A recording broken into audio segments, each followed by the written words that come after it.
Today on Plastic Surgery Uncensored, we have the second episode of a 2-episode series going over breast reduction, but particularly in the young patient. We're blessed to have one of my favorite patients and her mom with us. Today in the second episode, we're going to be talking about the aftermath, what life is like after a breast reduction, all the benefits and all the advantages of having undergone the surgery. So make sure to tune in and check out this episode. Welcome back to another episode of Plastic Surgery Uncensored. I'm Dr. Roddy Raban, your host, and I'm super excited to start the second episode of a 2-episode series. We're talking about breast reduction, but most particularly in young patients and the impact it has, both in terms of emotions, physicalities. Also, we're really lucky to have Danielle's mom, who is going to give the perspective from a parent, which is a very unique perspective.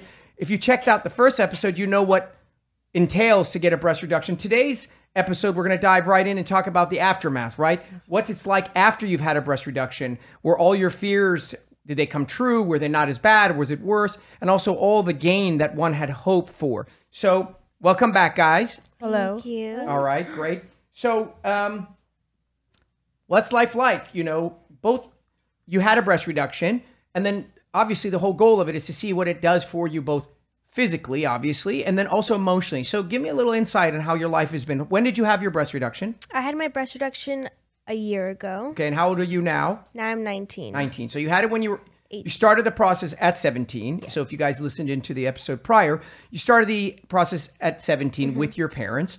You decided, it took you a year, which is an amazing, good for you.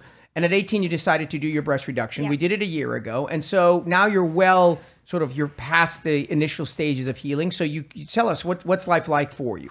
Life is very different in a positive way. It's great. I'm able to wear whatever I want, work out as hard as I want in whatever activity I would like, and Jump as high as you want. as high as I want.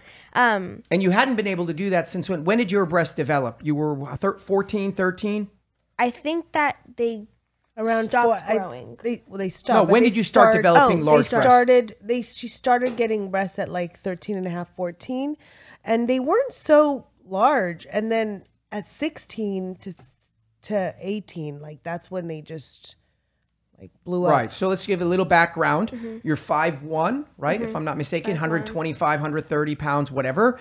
And your breasts, which we discussed, have no meaning, but they were like a 32G for whatever they're worth. And so let's talk about the physicality of it first, because in our last episode, you talked about all the things that it was causing you. Do you have the scars in your neck, the back pain, the neck pain, the posture, the 2 or 3 bras? So tell me about the physicality. Like, be descriptive and tell me what it's been like. Now that it's over with. Yes, now for you, the new life. No scars on my collarbones. I only have to wear one sports bra, and I can wear one that has very minimal support. I don't have to wear a bra I don't really wear bras that much unless I have to. Tell that to your doctor. You should be wearing a bra. I wear bras all the time. She can wear open back things. You know, she's not as restricted. Yes. And so what kind of physical, so give me an example of what you physically couldn't do prior to your surgery. You couldn't. It was just agonizing. It was just incapable. And what you can do now that you always wanted to do. Give me an example. I can walk into a bathing suit store and pretty much wear any bathing suit that I would want. And before, I would have to look for the largest size, look for the one with the most coverage, and then try it on. You'd buy 2 bathing suits, right? I assume, because Yeah. your bottoms and tops would never match. Oh, for sure. And the tops were always Extra like small, old, extra like large. you know, she's a young girl, and they would look very. They were a little Grandma-ish. bit more grandma-ish. So on the clothing side, which people often minimize, but it's huge, you now have the luxury of being a normal young lady. Right. It isn't anything special. It isn't special is normality. You can just be like your friends. You can go to H&M, you can go to Zara, and you can just walk in and be like, ooh, that's a pretty dress, and buy it. Whereas before, I'm sure everything had to be premeditated and calculated, and oh, I can't fit into that. On the physical side, what are you able to do now that you weren't able to do? I know you love to do dance or something. What was it that you would try to do and you're like, oh, this is too painful, and now you can do? Give me an example. Well, I love doing cardio, and before it was very hard for me. I would jump a few times and I'd be in so much pain that I would just stop. I'd feel super discouraged. Also, not only would it hurt me, but jumping and like having to constantly carry that weight with me was very uncomfortable, and it would lower my self-esteem and kind of make me self-conscious. So that's something that I can do on a physical aspect. And posture, I mean. Right. I was going to say, you see her from the outside. Yeah. So looking at her, because this is really important. You can see her from a different vantage point, right? Let's talk about her physicality. What physical changes have you seen her? Purely physical. What have you seen that's different in her ever since she had her breast reduction? Well, physically, I just, like I said, I see her posture. I mean, the way she walks is better. She's able to work out a lot harder. Like, Are you more fit now? she's definitely more Right, fit. because like, I mean, here's a person who has a really strong engine, meaning you have a desire and a want, but you physically can't, and then you unleash that person and you work out 5 or 6 days a week. You know, imagine the gains that one can have. So a lot of people assume large breasts are correlated to lazy people or heavy-set women, right? Total lie. That isn't the case. Never. And here she's you very are, petite. you're tiny, and now you're kicking ass. Yeah. So, but what about the emotional aspect? So you tell me, Mom, Oh, from I your mean, perspective. So just dial me in, because this must be super exciting for a mom, because you help facilitate, because as a parent, you want the best for your child. And if you know your child is insecure or discouraged or maybe doesn't feel as confident, right? You would do anything in your power to help your child be the best version of themselves, right? Yeah, absolutely. So what have you seen change in her in terms of emotion and confidence? I mean, I see that she's a lot more confident in such a great way, where she's just very, happy with herself, with her body. Whereas before, she was always crying. Like when we would go into a fitting room, I saw that she was so insecure about something, and, breaks your heart as a parent, especially, she's such a beautiful girl, and you constantly tell her like, you're so beautiful and you should appreciate what you have and stuff. But now she's like a whole different person in so many ways, not just that she can wear whatever she wants, but even when she goes out and she's walking on the street, just simply walking, you see a different person. She walks differently. She just accepts herself. Yeah, so I find this is really the key to all of what we do, right? So everything is about the side of the quarter you look at. People who are out there who are anti-plastic surgery are constantly looking at the negative outcomes that we see on TV and whatnot. But because I have the luxury and the honor of taking care of people like you, I get to see the other side of the coin, which is there's this saying like, oh, just embrace yourself and love yourself. But the truth of the matter is that through the vehicle of plastic surgery, as in your instance, or in many other ones, you then actually can really love yourself, and you can really be, comfortable in your own skin. And people don't understand how powerful plastic surgery is in terms of catapulting you to your very best. Yeah. And so it always kills me, and I'm always disappointed when we get a bad rap because of a handful of terrible physicians and bad outcomes and cat ladies and weirdos on TV, when all the beautiful, amazing, transformative stories like yours are just being drowned out. Yeah. You are a young, vivacious, confident young girl that was an A, and now you're an A+. Yeah.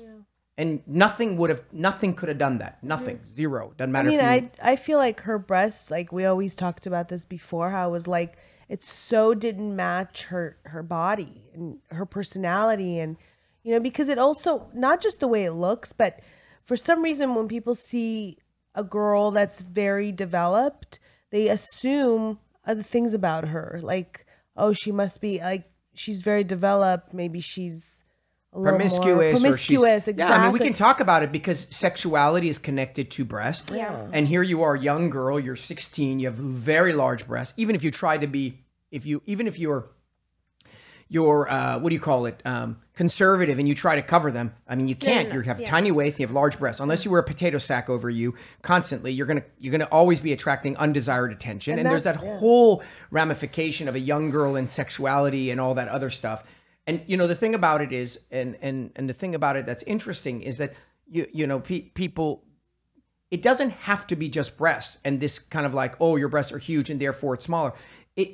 it can be a large nose in a young boy who feels insecure. It can be prominent ears that make you feel constantly insecure. It can be, a super weak jaw that makes you uncomfortable. So it's easy to sit back from your vantage point with a great nose or one that doesn't bother you and pass judgment. But the reality is that you have no business doing that. No, absolutely. And so we just like to highlight these amazing transformative stories, because what it does is it brings us back home to the idea that if you can, by doing something in your life, make your life more empowered, then all the power to you. Absolutely. So we're going to take a quick break. When we come back, we're going to talk about your fears, right? You had a bunch. Now you have the luxury of fast forwarding a year later and addressing those fears. Did they come to reality? Was it just a necessary evil? Were they better than you thought, worse than you thought? So check us out. We'll be back in a short jiffy, and we're going to continue on with this beautiful journey on Plastic Surgery Uncensored. And we're back. I'm super excited to be back here speaking with Danielle and her beautiful mom. So when we broke at the segue, we talked about fears. So tell me about your fear. So let's dive into the most common one, which is scars. So you're a year out. I will first preface that by saying that scars take 2 to 3 years to be AKA matured. Okay. So you're at a year. Tell me about your hideous, awful, ugly scars.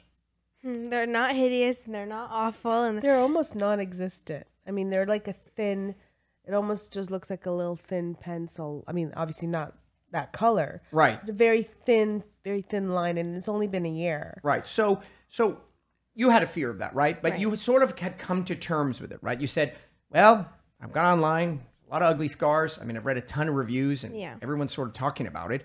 I'm okay with it, right? Because you got to almost be okay with it. Right. But I mean, how bad off is it? Is it something that you're conscious about? Are you insecure about it? I mean, I expected that they would be worse. And then now seeing them and taking care of them, and I'm so happy with the results. And I definitely thought that they would have a greater impact on me. Like I would feel self-conscious about showing them or about wearing something and then someone possibly seeing it. But I don't have those fears at all. And when I wear a bathing suit, are you conscious of it? Are you like if you're in a dressing room and you're changing and you're at Zara with your friends, are you like, oh my God, I hope it did? No, right? Now, it's funny because she was so insecure before when she had large breasts, and she was so worried about the scars. That was one of the things that she was so worried about. But now it's like she's so secure with herself. She's so confident that she's like, even if someone sees my scars, I don't care. Isn't that crazy? Isn't that crazy? Yeah. Organically, God-given, beautiful breasts, large. She was more insecure than, say, now, obviously your scars are beautiful, but it's so, it yet is another powerful indication of how life can change for the better. And I didn't think it would be like that at all. I thought that I came to terms with having scars, but I thought like, oh, I'll wear things that'll cover it. They won't be that big. But I'll deal with it. But now it's just that I really don't care. Right. So, I mean, I think if they were awful and you had keloids and they were horrific, I don't know that you would necessarily, even though I love the fact that you're just like, I'm cool. I think that that's very important for people to understand. You, again, right back to what you said. You can't just look at this as a breast reduction. I'm knocking off some breast tissue. It's a cosmetic procedure with a functional component. And if you're a 20, 30, 40, 50-year-old woman with ugly breasts, but lighter, you will not be happy. Right. So you must give it the same attention as you do for a rhinoplasty. What about shape and size? That was another fear, that you'd be way too small or way too big. Where are you in that regard? I think that I'm the perfect size for my body. Everything kind of just makes sense and fits right. Shape is perfect. I wouldn't. She has beautiful breasts. I wouldn't change anything. No, really. I mean, they're. First of all, I know she says she's a double D, which she is. She's a 30 double D. 30, by the way. 30 is like 30. She's tiny. She has a tiny waist, which you couldn't tell before because her breast would cover her waist. So she has a tiny waist, but double. I don't know what they're doing right now with all the bras, because double D to me is like back when I was her age, it was like a C. Right. So she looks more like a C. Correct. Yeah. So you hit on that because, by the way, I want to reiterate that for all the people with large breasts and they're like F, G, Q, H. Victoria's Secret has forever ruined breast sizing. Yeah. Okay, so everyone knows notoriously that Victoria's Secret is 2 sizes larger than you normally are in any other bra brand because they wanted to, and they're the king, and they can do it. They can literally call you whatever the hell they want. So forget about the letters, and I tell that to breast aug patients, just like walk in and you are whatever the hell fits right. But for sure, she's not a double D. Yeah, that's why when I look at her breasts, to me, she does not look like a No, she's like a double full D. C, Yeah. full C. But Exactly, that's what she looks like. you know, they're she wears perfect. whatever she wears. So Yeah. the shape is super important, and your breast is great shape and lighter. So now you get to play the role of the expert because you really are an expert, right? Indirectly, you are a microscopic macro. Macros. I don't even know what the hell I'm saying. You are the epicenter of knowledge, okay? So what advice would you give to another young girl, because they're all going to be young girls listening, from the patient's perspective, and then mom, you secondly, what is the advice you give people? Because now you're like the guru here. I mean, I think my biggest thing is that it did take, even though it took me a year to really decide that this is what I wanted to do, at the end of that year when I was 18 and I came in, I knew 100% that this is what I wanted to go through. And this is what I felt like would be the best decision for myself. And so I feel like before anyone decides to have a breast reduction or any plastic surgery, that they just need to make sure that that's what they want and that's what will make them happy. How did you get to that place? So that's the next question. So like that sounds super zen, but like Right. how do you get to that Right. place? Through my experiences, I just, every time I would go into a store, I would work out, like it just became a bigger and bigger issue and built up. And so I knew that's what I wanted to do. So you were conscious of how it was impacting your life on a regular basis and Every day. confirming more regularly that, wow, this really is a is a big deal. Yes. And then mom, what would you give advice to parents? So you have a young daughter or a son who is not 25, who's not 20, forget about the legal age. Let's just say they're young, even if they're 20, and they're contemplating this kind of massive life-altering decision. And you're on the one side want to protect them, on the other you want to encourage them to follow their so-called dream. What advice do you give a parent? How do you navigate this? Well, I mean, I have a son as well. And when my son was younger, about 3 years old, he had a stuttering problem. So I took him to the doctor and we worked on it. And I took him to a speech therapist because I knew that if he grew up still with a stuttering problem, it would affect him, you know, his insecurity and people laughing at him, just, you know, everything that goes with that. Sure. So I feel like even though I know people are like, some people are against plastic surgery, I feel like if your child is struggling with whether it's a big nose or large breasts or, like you said, like large ears, whatever it may be, it's just like fixing it if it was an internal thing, like a stuttering problem, or if they need glasses, you know, if you're going to give them contact lenses.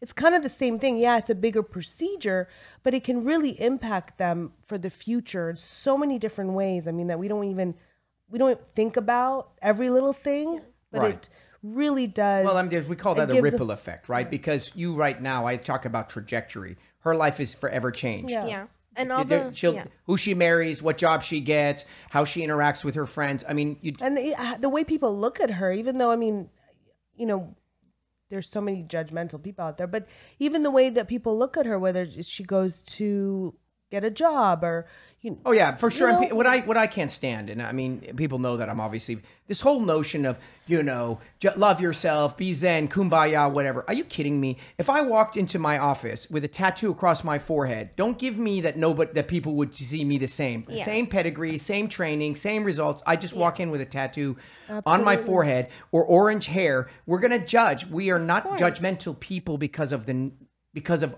where we are in society. Human nature, biology, apes, orangutans, deer are judgmental. It's called making decisions and assessment. So if you walk up to a girl and they have, you know, ginormous breasts, then they're going to be perceived a certain way. So this whole idea that, like, you know, if you can be okay with it, good for you, but that's not reality. No. What would you tell a parent who's like struggling? Because you see, you're very lucky. you were lucky, right? Because you had the procedure, so you had that perspective, and your daughter is uber mature. And you know that she generally makes good decisions, and she seems very cool and pulled together. And she didn't come to you one day after school and just start crying and be like, I need a breast reduction. She spent a year, she molded over. What do you tell the parent who doesn't have those luxuries?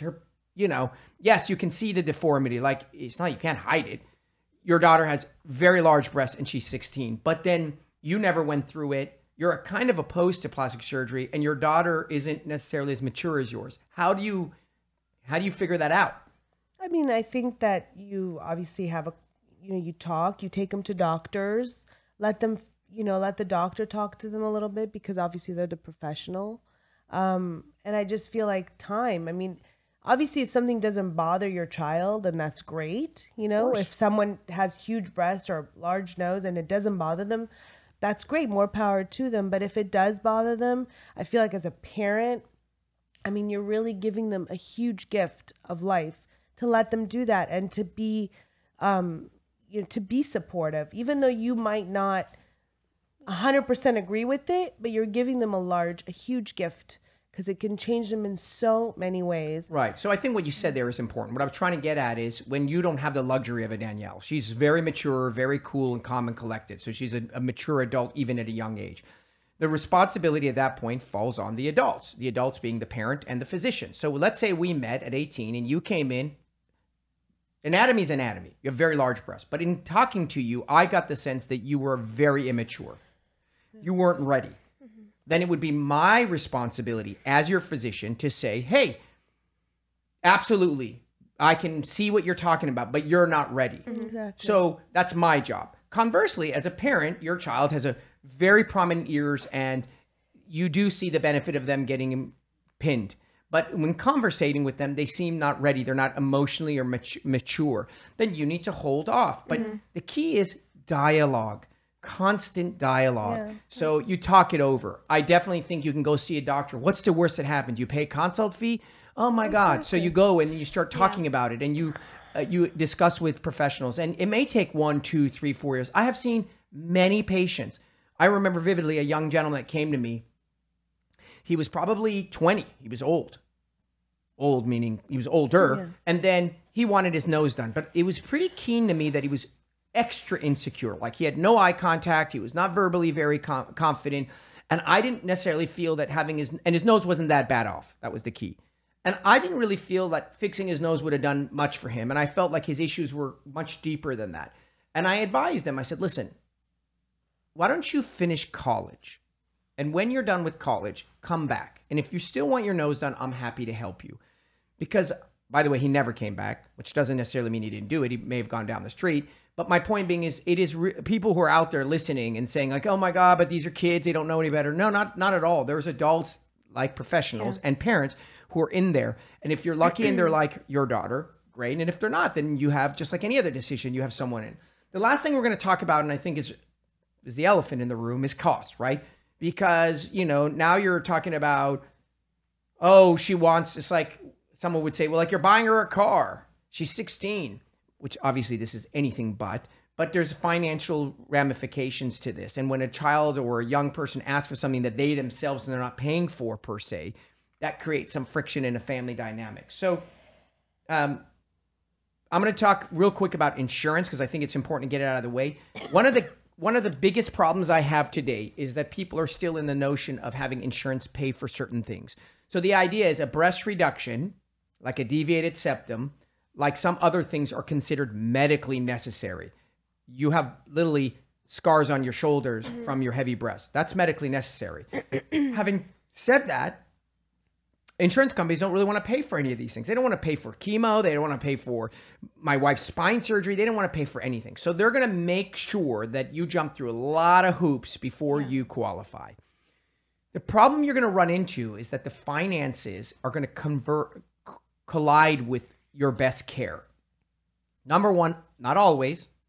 Often, physicians who take insurance are not going to put in the same amount of energy in terms of the cosmesis and time taken. Again, not always, but sometimes.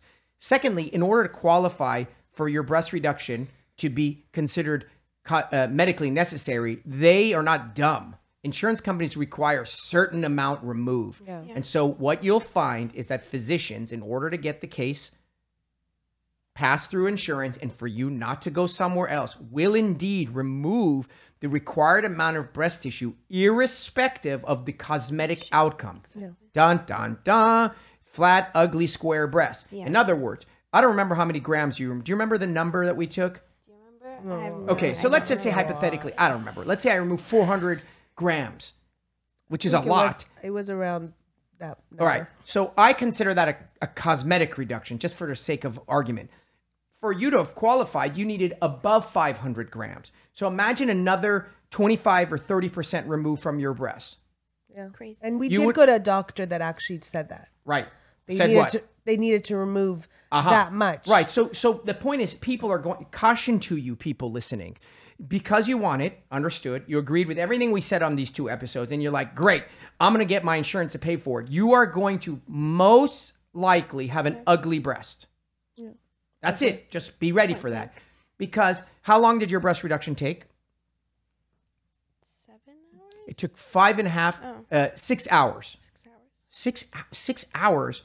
My wife's spine surgery takes 6 hours because it takes time to give a shit. For them to look the way your breasts do, it takes time. Right. It's not going to happen like in 2.5, 3 hours, which is a standard insurance-driven breast reduction. Who closed all of your incisions? You did. Me. Who's going to come in there when I have my insurance case do it? The tech. I'm not going to sit there and close all this for like whatever, some minor amount of money. The way I make my money is I do a lot of these. You understand? I'm not going to do one of these like Picassos. Yeah. I'm going to do 3 of these and I'm going to do them, not come out, and they're all going to be okay. You know those commercials, just good enough? Yeah. They're not going to be like phenomenal, Yeah. right? So I really want to hit this point in just in general. There is a saying, just because you pay a lot doesn't mean you get a lot. But guaranteedly, when you don't pay a lot, you get nothing. Yeah. So just remember that. So the answer is, if you find a doctor and you really like them, and Mom touched on this, and you can't afford it, no problem. Save another year, another 6 months. Save until you can afford it. It may take 2 more years, but 2 years out of 60 years of a breast is nothing. It's worth it. So how did you guys address finances, Mom? What was the discussion? I mean, it was a lot of money. I mean, my husband he said, this is a lot of money. But again, I mean, we looked at it and what are we investing? We are investing in, our daughter for the future. I mean, I know that sounds funny that it's her breast reductions for the future, but it is. It's in so many ways for her future. Right, because number Gives one, her- if she had ugly scars, that would affect her future. If you didn't do it, she would affect her future. If she had ugly breasts and she was equally insecure in a different way, it would affect her future. So people don't understand, again, the ripple effect of these decisions. And so I do a tremendous amount of revision cases, and I am witness to the ripple effect of bad outcomes. They actually drive people further into depression and more anxiety. See, when you have a bad physical ailment, large ugly breasts, huge ears, whatever, you can cope because that's God's gift to you. That's how he made you. But when you do something to yourself, you pay a lot of money for it, and you have a terrible outcome, you will not be able to get over that. Oh, and then you're going to have to pay all over Even again to get it more. fixed. More, to and get it you will fixed. never fix it. By the way, you'll pay more, and it'll never look the way it would have. It's not like you just pay more and now it Right. looks the same, but you just took a few years. No, it'll never be No. the same. Yeah. So I think it's really, really important for people to understand that, because finances just get scuffed, like breezed over, like, oh, well, it is what it is. It is not whatever it is. And if you can't afford it, which is totally understandable, then save. Yeah. Just save like anything else. So last piece, I want you to end the segment, and I want you to just,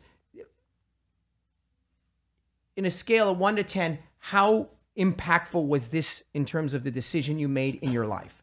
It was a 10. It was one of the Absolutely 10. Absolutely. It was a huge thing, and it was a very emotional experience, but it resulted in such a positive way in my life. And honestly, Growth. She grew a growth. lot, became a lot more confident.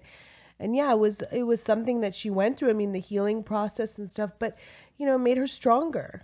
For sure. For I would sure do made it her all over stronger. again. You do it all over again. Well, listen, it's been an honor to take care of you. Both of you are fantastic people. We didn't have you on here accidentally. We had you on here because I think you guys are sort of, if you will, a model mother and daughter who would go through this journey. And I think the point of these conversations is a conversation. It's a dialogue. Yeah. And I hope that someone out there is listening and is going to say, oh, well, that's great. My daughter, blah, blah, blah, or my son, or I'm the daughter or whatever. And we really, really appreciate you coming and sharing your story. I'm sure you have better things to do than to come sit here on a sofa with me. And I'm excited to see you because I get the luxury of seeing you grow because 16, 17, 18, 19 is like literally eons of light speed, and you've really blossomed into a beautiful young lady. So thanks again Thank for joining you. us on another episode of Plastic Surgery Uncensored.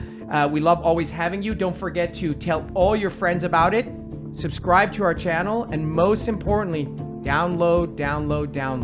Thank you so much.